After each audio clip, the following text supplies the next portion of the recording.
This video accompanies part 49 of the Digital DJ Tips Learn to DJ free email course. If you're not getting the course, it's completely free. The clue's in the name, so please go and sign up at digitaldjtips.com/join. You'll get a module every week in your email inbox with loads of articles, forum, community follow-up, links and a video.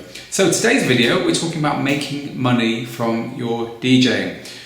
Get it clear, we're not talking about becoming a superstar DJ. This is stuff you can do now to start making money from your DJing. And the first thing to do, really, is to decide where you're going to make your money from. And to do that, you need to be clear as to why you're making money from DJing. Now, most people do it in order to pay for their equipment, to pay for their music, and to justify the time they're spending, probably to their families, but maybe to themselves. If you're getting paid a bit, then all the practice, all the gear is kind of like worthwhile. So these are the things you're trading off, and this is what you need to weigh up against the kind of DJing that you decide to make money from. So for instance, the money is generally in weddings. That's easily the number one place for DJs to make, most DJs make a lot of money. General mobile DJing, corporate gigs, and then we're trickling down to residencies in local clubs, then residencies in local bars. In that kind of order, all of those gigs are going to make you money, and roughly from top to bottom, that's the amount of cash you're likely to see from these gigs. So you need to pick and choose what kind of gigs you're going to go for. You might decide that, I like playing underground techno parties, but I'm prepared to do some bar DJing to put a bit of money in my wallet. Or you might say, I'm a hip-hop DJ, but I've always been a pop fan. I'm completely fine doing mobile gigs as well, and I'll probably be able to play a bit of hip-hop in there. You need to pick and choose and find something you're comfortable with before taking it to the next stage. Now the next stage is the really important thing to get right, which is to consider yourself a business. You are not a DJ now, you're a business. You're worth money.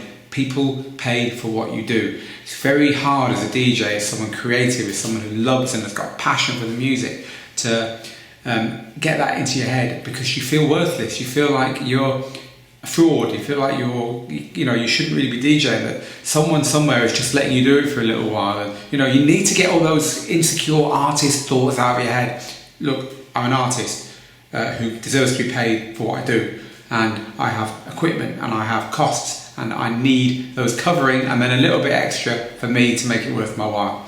All businesses have to work like that. DJing is no different. It's a confidence thing, and it's having the balls to ask for money. You should always charge something for your DJing, and that's really the crux of my second point, treating yourself as a business. All the other stuff with businesses, marketing yourself, having a customer base, keeping accounts, all this stuff, as you start getting into it, it's the same with every business. But the crucial thing is, for DJing, always ask something, because if you don't, you're not going to get into this business mindset. Now, it doesn't have to be something massive.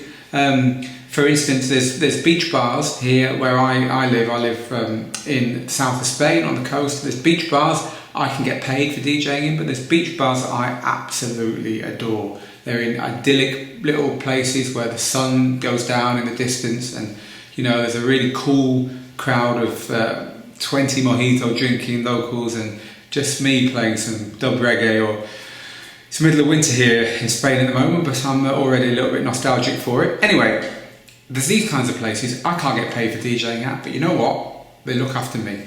They look after my family. We get fed, we get drinks. It adds up. That'll do. It's still getting paid. And that's my point. You should get something. Don't feel like the bar owner's doing you a favour by giving you a soft drink halfway through the night. That's ridiculous. You're there to do a job. And if you really are worried about this, look at what the bar staff earn. You earn at least twice, say, what they earn for being a DJ in that place. Don't be scared to ask for it. Don't be scared to walk away if they won't give you something, at least an equivalent to what other people are getting, because it's not fair. And you're undercutting other DJs as well by doing that. So I guess the final thing about being a money-making machine, if you like, with DJing, is that if you decide to make a career of it, if you decide that you want to take it a bit further, there are a few ways to go. This is where we're getting into the realms of, I'm good at this, I would quite like to give it a go. I'd quite like to be that DJ who goes from town to town and all this stuff. Here it starts to get a lot harder.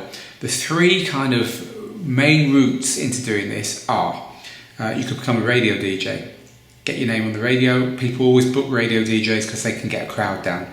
You become a producer. You learn to make your own music, mashups, re-edits, your own productions. You get good at it. You get known outside your city for some production you've done. You're getting gigs.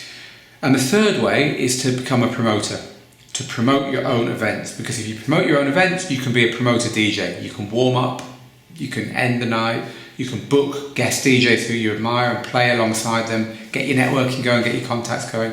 These are the three ways. But there is actually a fourth way. The fourth way is to carry on doing what we've already talked about, playing little gigs, getting a bit of money, getting some free drinks, enjoying yourself, having the fun that DJing is meant to be, but get a related job. A job in pro audio, a job in a music shop, a job on a website that covers music, a job as a journalist who writes about music, you know, all these kinds of things. A job as a reviewer, a job as someone who runs a website about DJing. That's what I've got into since I've retired from full-time DJing.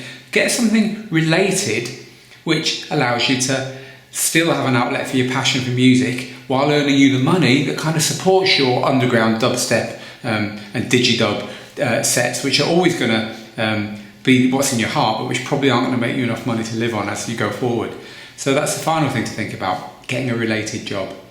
So I hope it's given you loads to think about. We're really near the end of this course now, and in fact we have the final video next week. So I look forward to seeing you then, and happy DJing in the meantime.